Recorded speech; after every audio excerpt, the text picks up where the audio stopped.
I remember the excitement, hurrying forward, little steps at a time, not knowing when my playground friend would turn around. Then the light was green, but at any moment he could turn on me and throw me out of the game. This time, I pushed it just a bit too far. When he finally turned around, yelling, "Red light," I was still moving from the momentum. I was done, tagged, I'm out. But that one particular game, my mom was watching, and she was furious. "Richard!" she yelled. "Richard, what are you doing?" "Playing," I responded. My mother lumbered forward and grabbed my arm, almost lifting me off the ground. "What are you doing?" she repeated. We're just..." "You're out, Richard. He got you." The way she said it opened a pit in my stomach. I'm blinking. She was on the breaking point. "Please, Richard, please. You must take this seriously. Can you do that? For me?" "Okay," I nodded. She held me close, ruffled my hair, and kissed my forehead. As she stepped back, her smile faded. "Again," she said, taking a deep breath. "Try to do better." For years on end, that was my spare time. While other kids played basketball or soccer, I played red light, green light. Sometimes, I would start out of nowhere. Mom would turn to me suddenly, making a scary face, and yell, "Red light." If I reacted, she'd send me to my room or take away my toys. It was as if the game never really ended. In the checkout line at the supermarket, at the movies, during dinner, all the time. It was so common that it didn't even sound like words anymore. Green light and red light were just these barking noises that made me stand at attention. That's why I write it as red light without the spaces. It just doesn't sound like words to me. Dad participated sometimes, but he was never as enthusiastic. If anything, it annoyed him. He thought it was stressful, and it always put him in this strange mood. I remember once when we were driving through Missouri, when my mom started going red light. I just sat up straight, staring ahead like a statue. I learned not to blink, not to breathe, not an inch. If there was ever a championship in this game, I'd be a world-class contender. But Dad just pulled over and stopped the car. He covered his face and his hands and just cried. I'd never seen anything like it before. "Please, can we just one day, please, honey? I beg you," he cried. "We have to be prepared," she sighed. "You know that." "You think it matters if it ever comes to that?" "We have to try. He has to try. Just not now, honey, please." Mom leaned back in her seat with a sigh. She looked at me through the rear-view mirror and noticed I was still holding my breath. "Green light," she smiled. "You're gonna do great, Richard." I hope this doesn't make it seem like they were bad parents. They really weren't. They were kind, caring, and worked themselves to the bone, so I could have the comforts I wished for. I was their only kid, and they did their best. The only weird thing was their obsession with that one game, and I just couldn't understand it. Not a single day would go by without my mom trying to get me with a sudden red light. But as time passed, we played it less and less. As I grew into a teenager, I often refused to play along. I'd be out of the house for long periods of time, sometimes spending an entire day or two with my friends. Still, As soon as I was in the same room with my mom, I knew she'd go, "Red light," at any moment. It wasn't even a source of tension, it was just something.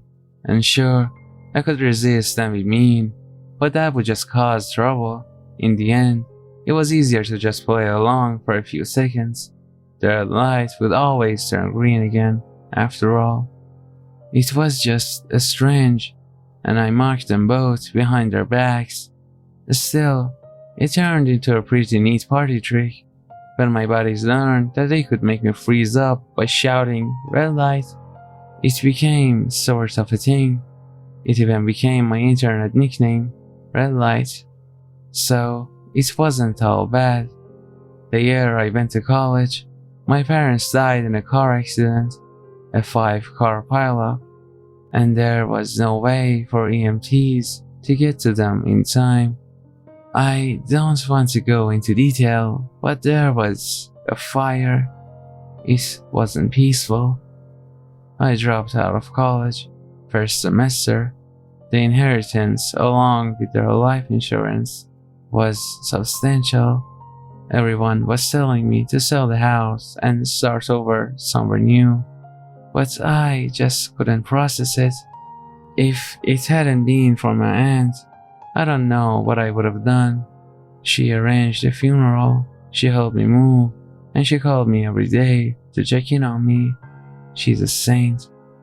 That's how I ended up in this Minnesota town, in the middle of nowhere.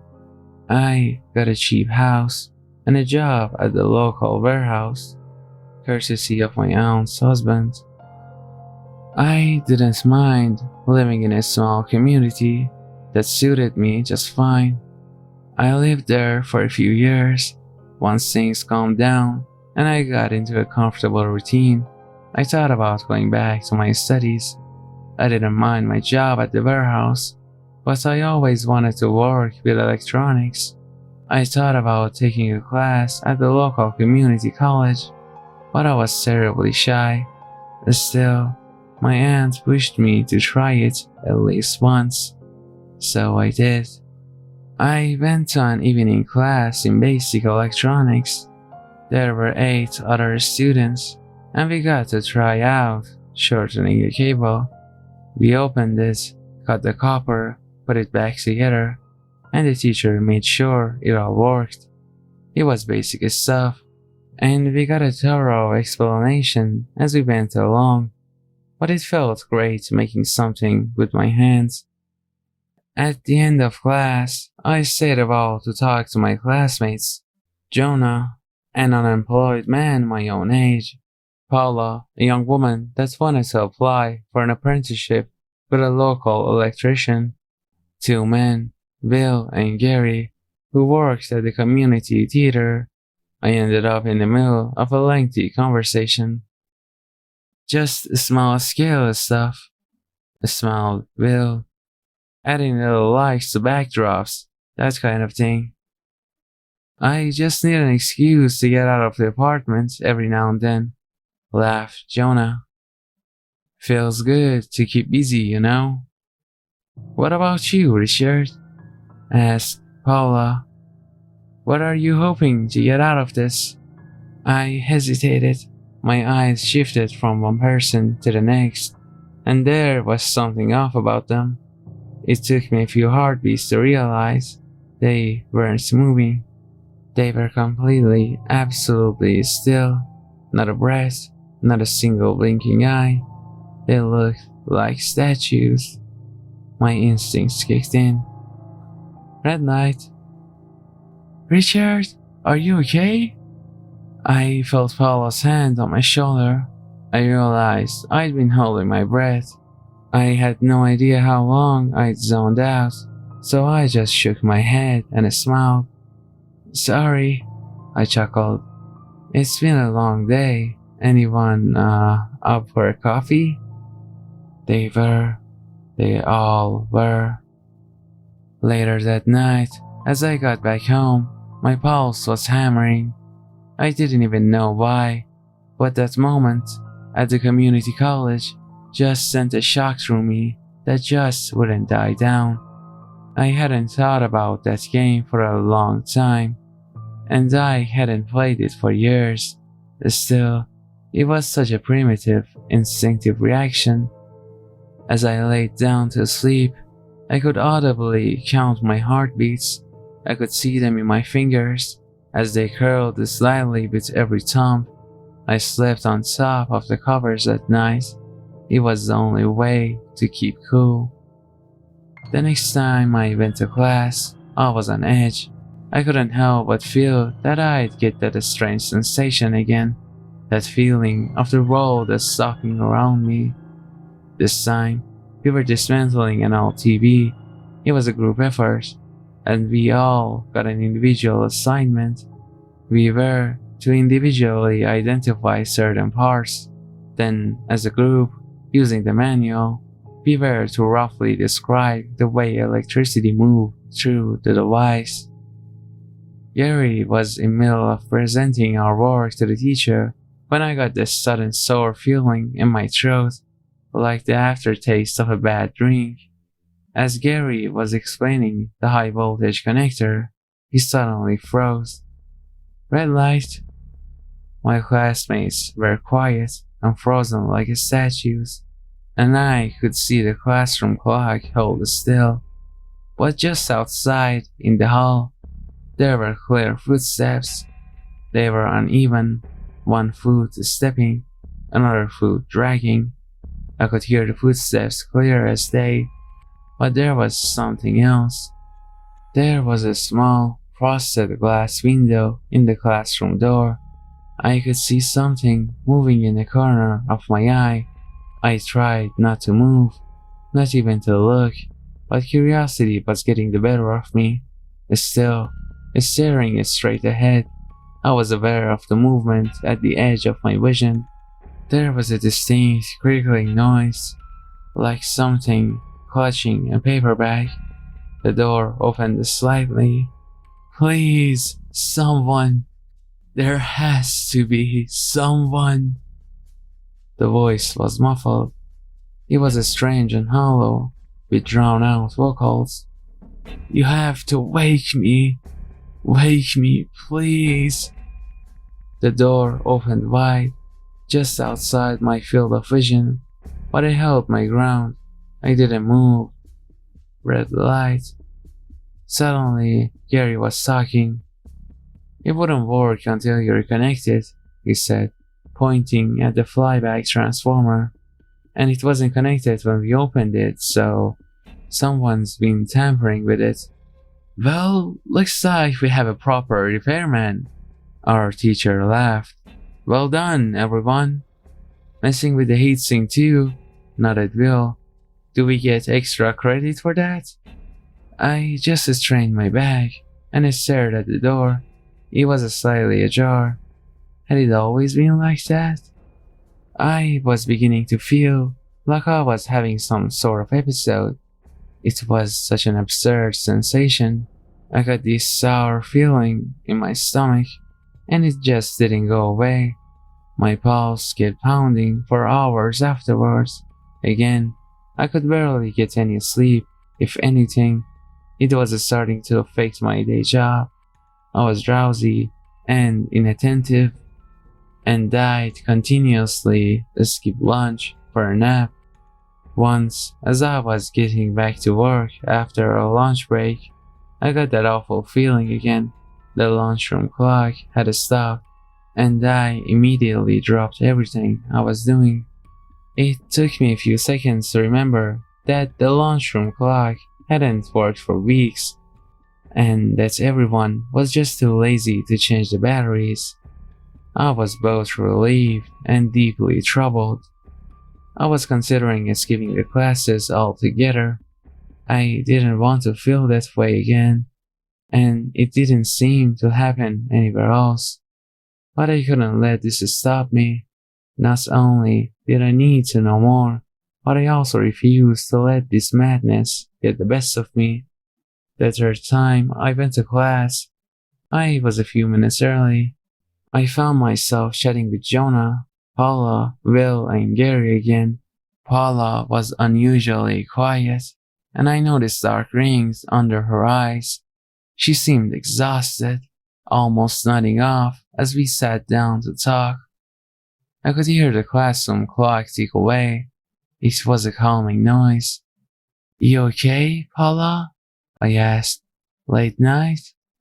"No, I'm fine. It's just—" She sighed. As she was about to answer, I heard the clock stop. Red light. This time, the footsteps were coming straight for us. One foot stomping, one foot dragging. As the classroom door slammed open, my eyes were perfectly still. I stared into Paula's eyes, trying not to think about blinking. Something was inside the room, agitated. "Please, they have to be here. They have to wake me," I heard. The voice was clear, a woman pleading. Then Paula blinked. Everything else was just frozen. But Paula blinked. She was doing the same thing as I was. She was going red light. "There," I heard. "There, she's there. Wake me, wake me." Paula was panicking. She slightly turned her head to the right, like a gazelle, ready to burst into a sprint. I heard the paper bag hit the floor as something big lumbered into view. Over the course of a heartbeat, something picked up Paula by neck and carried her off. In one quick swoop, I could hear her struggling to breathe, hands hitting something dry with next to no force. "Yes, take her," the voice continued from the paper bag. "Let me wake up, please." I just kept looking ahead, my eyes tearing up. Paula was screaming, and her scream was changing. It was as if something was pulling her by neck. As I heard her panicked scream shift up and down in pitch. I've never heard a scream like that. It wasn't human. It was a wounded animal, desperate to live. I heard breaking bones and a snapping sinew. Paula was silent. There was a thump as something dropped into a paper bag, a spatter of liquid hitting the floor. Yes, finally! And then the clock ticked. There was no Paula at the table, no blood on the floor, no paper bags. I asked about her, but no one seemed to know what I was talking about. Paula? What Paula? Enough was enough. I almost stumbled over a chair as I sprinted out. I couldn't take it. I ran along the hallway, out the back door, through the patch of blue sunflowers raised by the garden club. I knocked over a few bicycles as I jumped a fence to reach my car. I fumbled with my keys, got into the driver's seat, and was out on the road before I even put on my seatbelt. I'd had enough. I wasn't taking any chances. I was leaving this whole town behind. I took the main street, then a shortcut down by Frog Lake, went through the tunnel out by the lumber mills, and slid out onto the freeway without slowing down. I'd broken a dozen traffic rules already, and I didn't care. The radio was playing the latest pop star sensation, telling me to be myself, but at that moment, I'd have asked whatever God may be to make me someone else. This had to be it. This had to be why Mom taught me to go red light. Something in me, in us, allowed us to see and be seen by something we shouldn't. Something made us aware. We were being taught how to hide. Suddenly, the radio stopped. There, on the freeway, I went still. Red light. The car was standing still. The engine was silent. I could see rays of light shining down from the streetlights. My instincts kicked in, and I just stared ahead. There was something in the passenger seat, something with a paper bag resting in its lap. I could hear Paula's voice, muffled. I think this is him, she wheezed. I think he sees. He can wake me from this nightmare. This isn't real. It didn't happen. I'm okay. A finger snapped next to my ear. Mom had done it a million times, so I didn't flinch. Instead, I just sat there, sticking to what I learned. My lungs ached. Please, just, just take him, Justin, in case. Then I'll wake up. This'll be over. There was a rustling noise, a head shaking from side to side. Please, someone must wake me. Someone must, surely. My passenger leaned in next to my ear, keeping the paper bag in their lap.